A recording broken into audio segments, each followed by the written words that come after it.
பரேஷனா எங்க இருக்கீங்க? பரேஷனா நான் பேசுறது கேக்குதா? பரேஷனா எங்க இருக்கீங்க?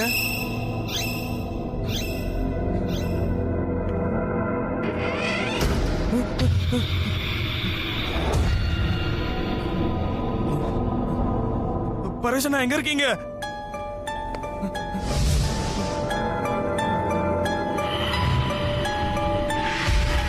என்னது இதெல்லாம்?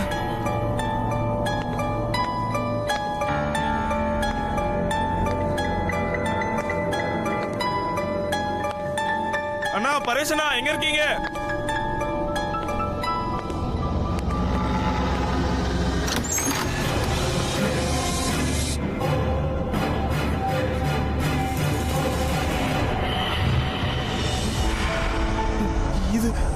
இதெல்லாம் என்ன? பரேஷனா உங்களுக்கு என்ன ஆச்சு?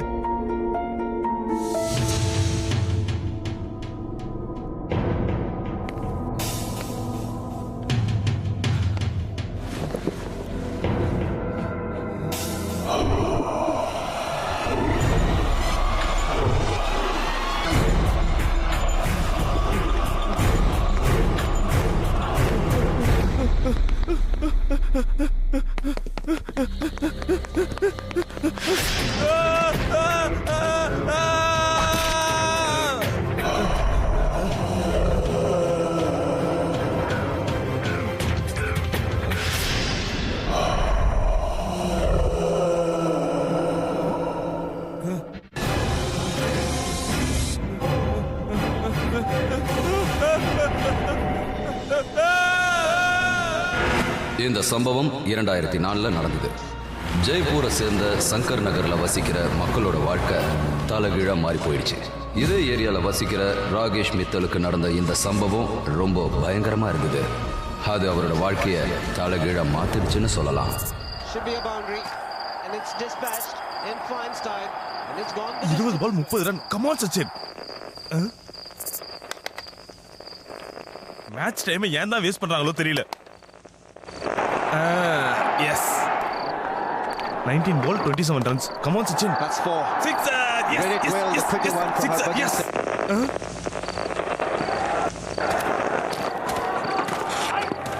Should be a boundary. And it's Sachin. Yes. Come on. Come on. Come on. Innova sixer. Innova sixer. On the distance as well. 16 ball தான். Yay! Sixer. Yes. Yes. Yes. Yes. Come on. On it. Please. Please. Please. Please. Please. The wicket. Over the top. It's made good contact. 12 ball 16 run. Yes. Come on yaar. இப்போ என்னாச்சு? Okay pa. Do it man.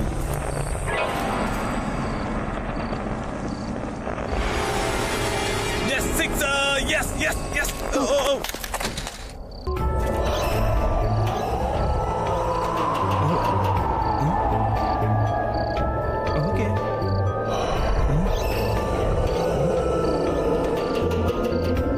என்னது இது?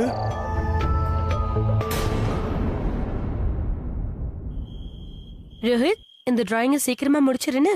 இன்னும் maths homework வர பாக்கி இருக்கு. அட, நீங்க வந்துட்டீங்களா? மேட்ச் முடிஞ்சிருச்சா?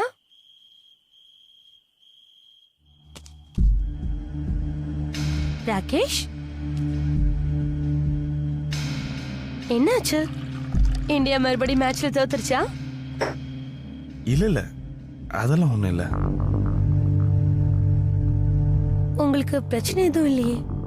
ஏன் ரொம்ப டென்ஷனா இருக்கீங்க? அந்த ஒண்ணும் இல்ல, கொஞ்சம் உடம்பு சரியில்லை. என்னாச்சு? மருந்து கொண்டு வரவா? இல்ல தேவையில்ல. நீ சாப்பாடு போடு, நான் பூஜை பண்ணிட்டு வந்துடுறேன்.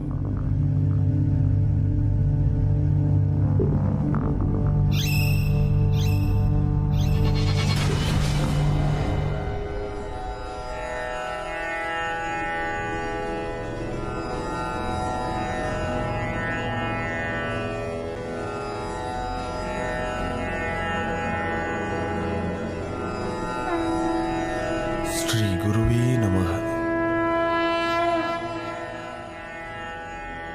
நான் இந்த சம்பவத்தை முழுமையா மறந்துடணும்னு ட்ரை பண்ணிட்டே தான் இருந்தேன். ஆனா அந்த சக்தி என்ன அவ்வளவு சீக்கிரமா விடவே இல்லை.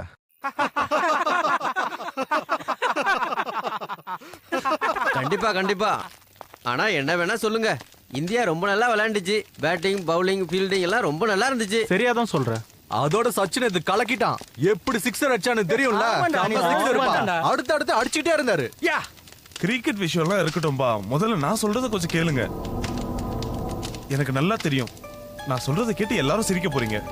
ஆனா எனக்கு என்ன நடந்ததோ அதுதான் நான் உங்ககிட்ட சொல்றேன். சொல்லு நாங்க கேக்குறோம். நேத்து ராத்திரி நான் வீட்டுக்கு போயிட்டு இருக்கும்போது எனக்கு என்னமோ ரொம்ப ஒரு வித்தியாசமான உணர்வு ஏற்பட்டுச்சு. எனக்கு என்னமோ என் கூட யாரோ இருக்கிற மாதிரி இருந்தது. ஆனா என் கண்ணுக்கு யாருமே தெரியலடா.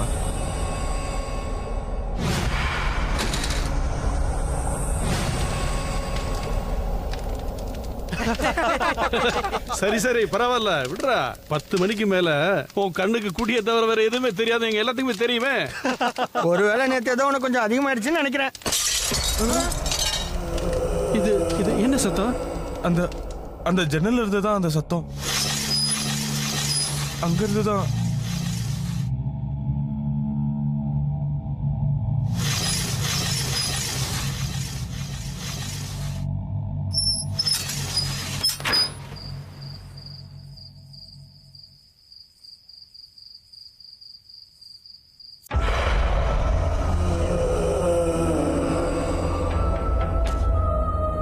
இப்பெல்லாம் ஃபரேஸ் என்ன மறுபடியும் இந்த வீட்டுல தங்க ஆரம்பிச்சிட்டாரு.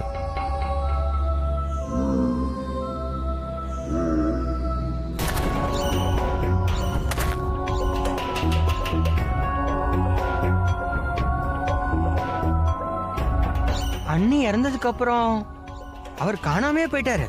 கொஞ்ச நாளைக்கு முன்னாடி தான் மறுபடியும் இங்க வந்தாரு. ஆச்சரியமான விஷயம் என்னன்னா, இப்ப எல்லாம் அவன் யாரையும் சந்திச்சு பேசுறதே இல்ல. வீட்டை விட்டு வெளியே வர்றதும் இல்ல. என்னன்னு புரியவே இல்ல. இங்க பாருங்க,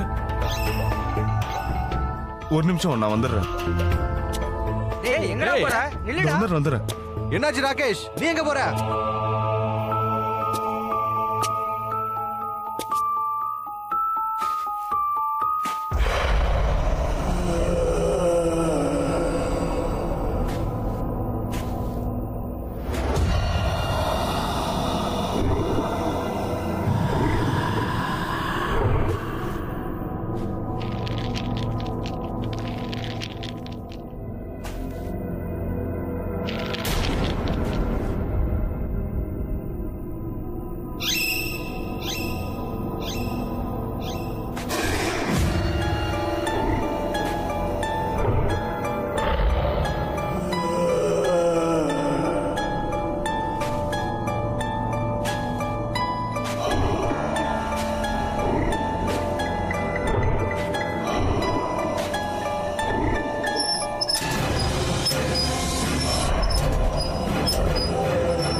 சரிடா, நீ ஒரு வேலை பண்ணு, அவனுக்கு உட்கார வை. ஏய் மச்சி, நீ போய் தண்ணி கொண்டு வா. ஓகேடா. ஏதாவது சொல்லு. தண்ணி எடுத்துட்டு வாங்கடா முதல்ல. என்னாச்சுன்னு சொல்லுடா. அவனுக்கு ஒண்ணு இல்லடா, நீங்க பேசாம இருங்க. உட்கார்றா, மெதுவா உட்கார்றா. உட்காரு. உனக்கு என்னதான் ஆச்சு? இந்தடா தண்ணி சாப்பிடுற. ஒன்னும் தெரியல, மயக்கம் வந்துருச்சுன்னு நினைக்கிறேன். அதனாலதான் தினமும் நல்லா சாப்பிடணும்னு சொல்றது. ஒரு வேலை பண்ணு, உடனே டாக்டர்கிட்ட போய் ஹெல்த் செக்அப் பண்ணிக்கோ. சரியா? சரிடா. ஓகேடா, நாங்க கிளம்புறோம்டா. பாத்து மெதுவா எழுந்துடுறா. ஓகேடா. பாய்டா. பாய். இது வெறும் ஆரம்பம்தான். இந்த மாதிரியான வித்தியாசமான சம்பவங்கள் அடிக்கடி நடக்க ஆரம்பிச்சது.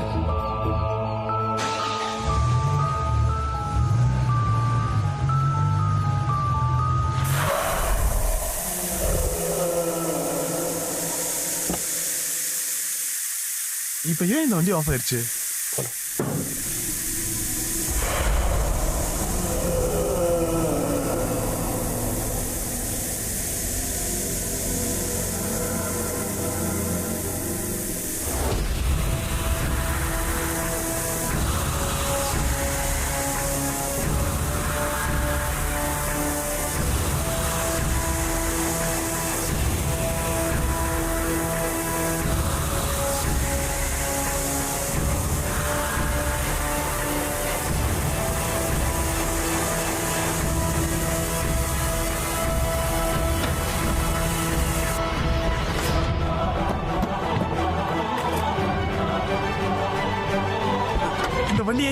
மாட்டேங்குது.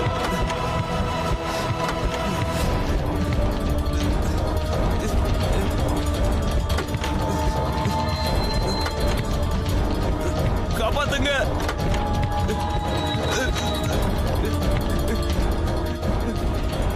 காப்பாத்துங்க காப்பாத்துங்க காப்பாத்துங்க காப்பாத்துங்க காப்பாத்துங்க.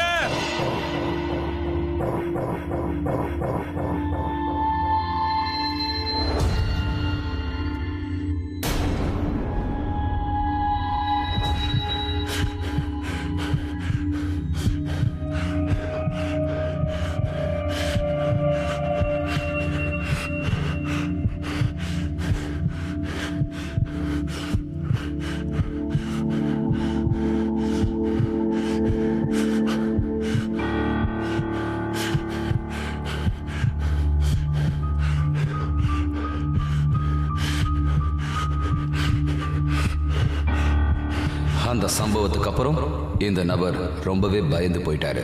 திரும்பவும் அவரோட இயல்பான வாழ்க்கையை வாழறதுக்கு அவருக்கு ரொம்ப நாள் ஆச்சு. அந்த ஏரியால ஏதாவது ஒரு வித்தியாசமான சம்பவம் தினமும் நடந்துகிட்டு தான் இருக்கு. அந்த ஏரியால புதுசா கூடி வந்த ராகேஷுக்கு அந்த ஏரியால ஏற்கனவே வசிச்சுட்டு இருக்கிற பரேஷ் மேல சந்தேகம் வர ஆரம்பிச்சது. உண்மையை தெரிஞ்சுக்கிறதுக்காக அவர் பரேஷோட வீட்டுக்கு போனாரு.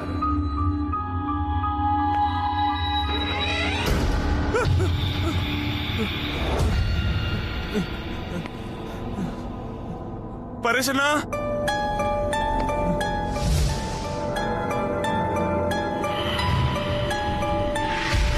என்ன இதெல்லாம்?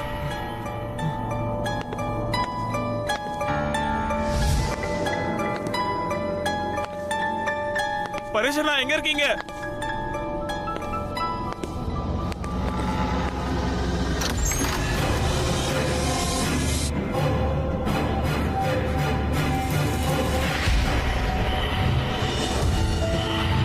என்னது என்னது இதெல்லாம்?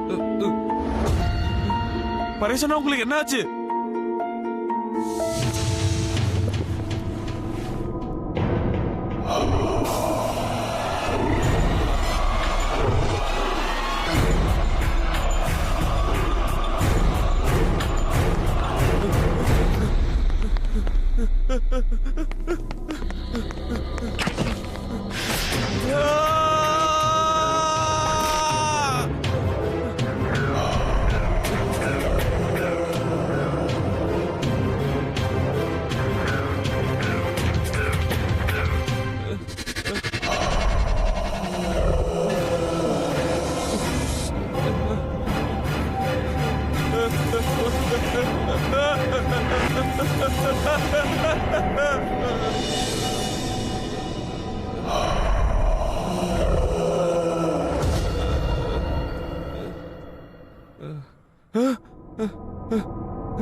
அந்த சம்பவத்துக்கு அப்புறம் ராகேஷ் நேரா அவரோட குருஜியை சந்திக்கிறதுக்காக அவரோட ஆசிரமத்துக்கு போனாரு. ஓம் குருவே நமஹ. ஓம் குருவே நமஹ. ஓம் குருவே நமஹ. இதுதான் கிருத்திய சித்தின்னு சொல்லுவாங்க. உலகத்துல நிறைய பேர் இந்த சாதனையை செஞ்சுக்கிட்டே தான் இருக்காங்க. அதுக்காக இதை செய்யறவங்க எல்லாரையும் மந்திரவாதின்னு நீங்க நினைக்க கூடாது. சாதாரண மனுஷன் கூட ஜெபம் பண்ணி சாதனை செய்யறதுனால கிருத்திய சித்தியை முழுமையா அடைய முடியும். இந்த சித்தியை அடைஞ்சவங்கனால மட்டும்தான் ஒரு ஆவியை உருவாக்க முடியும். அந்த ஆவி அந்த சித்தி அடைஞ்ச நபர் என்ன சொன்னாலும் கேட்கும். அது சாத்தியம் இல்லாத ஒன்னா இருந்தா கூட சரி, அது அந்த நபருக்காக அந்த காரியத்தை செஞ்சு முடிக்கும். அந்த வேலை சரியா இருந்தாலும் செய்யும், தப்பா இருந்தாலும் செய்யும். ஆனா இந்த மாதிரி நிகழ்ச்சி எல்லாம் நகரத்தை விட்டு தூரமாவும் கிராமத்தை விட்டும் தூரமாவும் அமைதியான காட்டு பகுதியில மட்டும்தான் செய்வாங்க. அது ஏன்னா இந்த மாதிரி செயல்கள் செய்யும் போது சுத்தி இருக்கிற மக்களுக்கு எந்த பிரச்சனையும் வரக்கூடாதுன்னு தான், எந்த ஒரு பாதிப்பும் ஏற்படக்கூடாதுங்கிறதுக்காக தான். நீங்க சொல்றது கரெக்ட் தான் சுவாமிஜி. நாங்க இருக்கிற இடத்துலயும் இந்த மாதிரி தான் ஏதோ ஒன்று நடக்குது. இதுக்கு இதுக்கு ஏதாவது பரிகாரம் இருக்கா? பயப்பட வேண்டிய அவசியமே இல்லை. தைரியமா இருங்க. நீ ஒரு திறமையான குருவின் சிஷ்யன். நீ உடனே ஃபரேஷ் கிட்ட போ. அங்க போய் அவன்கிட்ட எல்லாத்தையும் எடுத்து சொல்லு. அவன்கிட்ட இது வரைக்கும் உங்ககிட்ட சொன்ன எல்லா விஷயங்களையும் விளக்கமா ஒண்ணு விடாம அவன்கிட்ட சொல்லுங்க. இந்த மாதிரி முயற்சிகள் எல்லாமே வீட்டில் செய்யக்கூடாதுன்னு சொல்லுங்க. இதனால யாருக்கும் எந்த ஒரு இழப்பும் ஏற்படலான்னு சொல்லுங்க. அதுக்கப்புறம் நீ தினமும் குருவை தியானம் பண்ணிக்கிட்டே இரு. அவர் கண்டிப்பா உங்களை காப்பாத்துவாரு. ஓம் குருவே நமஹ. ஓம் குருவே நமஹ.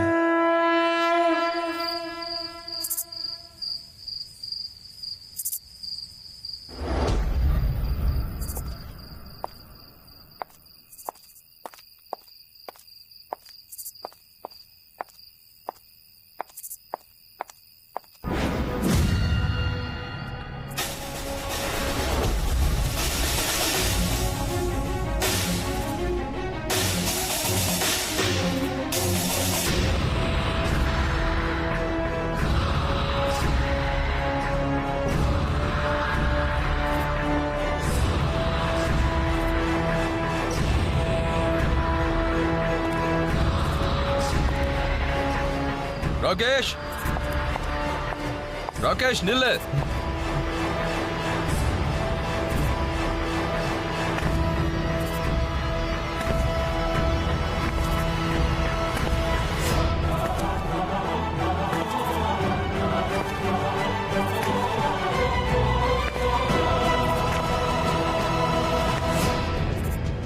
ராகேஷ்,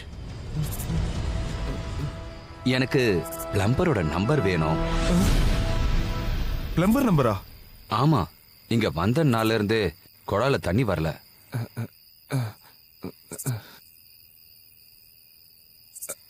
நீங்க இருங்க, நான் போய் எடுத்துட்டு வரேன். சரி, சீக்கிரமா எடுத்துட்டு வாங்க. இது ஒரு நல்ல வாய்ப்பு. பரேஷன்கிட்ட நம்ம இன்னைக்கு பேசி ஆகணும். முதல்ல போய் நம்பர் எடுத்துட்டு வந்துடுறேன்.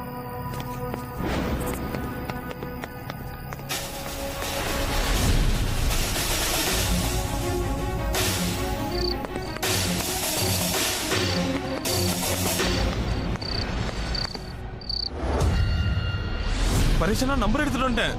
நீங்க திடீர்னு எங்க போயிட்டீங்க?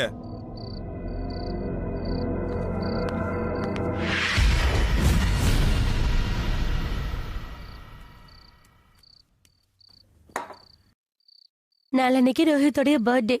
நிறைய ஏற்பாடு செய்ய வேண்டியிருக்கு. நாளைக்கே போய் எல்லாருக்கும் இன்விடேஷன் கொடுத்துட்டு வந்துடலாம்னு நினைக்கிறேன்.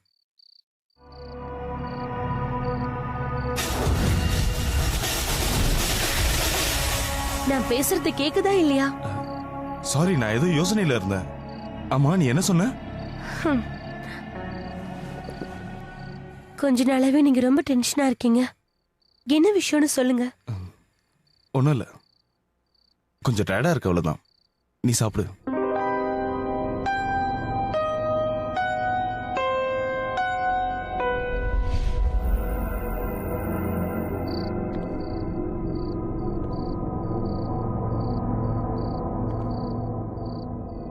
பரேஷனா எங்க இருக்கீங்க? அவர் அதே ரூம்ல தான் இருக்காருன்னு நினைக்கிறேன். ராகேஷ்,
எனக்கு வந்த அந்த கனவு குருஜி என்னுடைய விழிப்புணர்வை ஏற்படுத்துறதுக்காக காட்டினார்னு நினைக்கிறேன். நான் கூடி சீக்கிரமே பரேஷ் அண்ணனை போய் சந்திச்சு பேசணுன்றது அவரோட விருப்பம். இல்லைனா கண்டிப்பா ஏதாவது கெட்டது நடக்கும்னு புரிஞ்சது. நான் மறுநாளே போய் அவர்கிட்ட பேசணும்னு முயற்சி பண்ணேன். அன்னைக்கு என்னோட பையன் ரோஹித்தோட பிறந்த நாளும் கூட. ராகேஷ், டீ கொண்டு வந்திருக்கேன். கொஞ்சம் சீக்கிரமா பலூன்ஸ கட்டுங்கண்ணா. இந்த ஹாப்பி பர்த்டேல நான் இன்னும் கொஞ்ச நேரத்துல வந்துடுறேன். எங்க போறீங்க?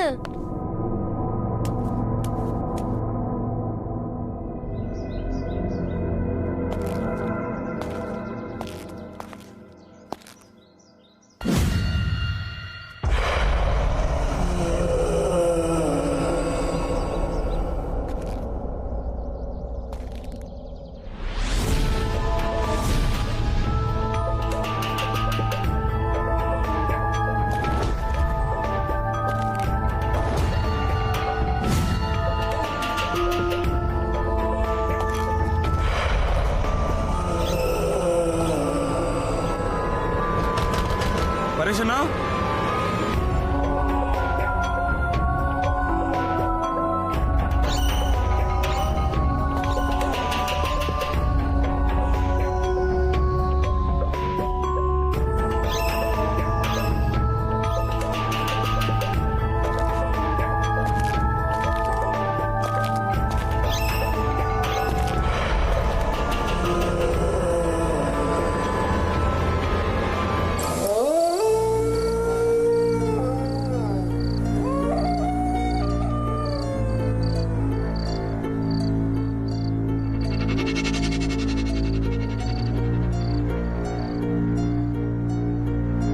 ராகேஷால பரேஷ் கிட்ட பகல்ல பேச முடியாததுனால அன்னைக்கு ராத்திரி ராகேஷ் பரேஷை மீட் பண்ணி பேசுறதுக்கு முடிவெடுத்தாரு.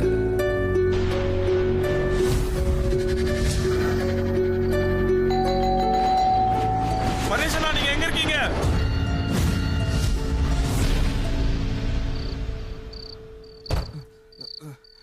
பரேஷனா எங்க இருக்கீங்க?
இங்க இருந்து போயிடு.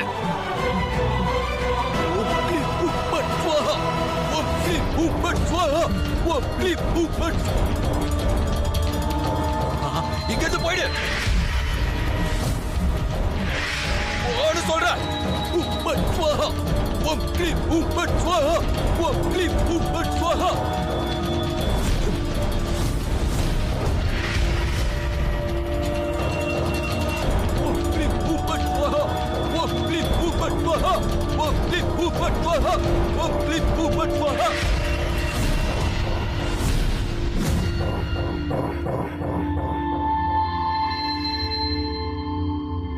பரேஷனா உங்ககிட்ட.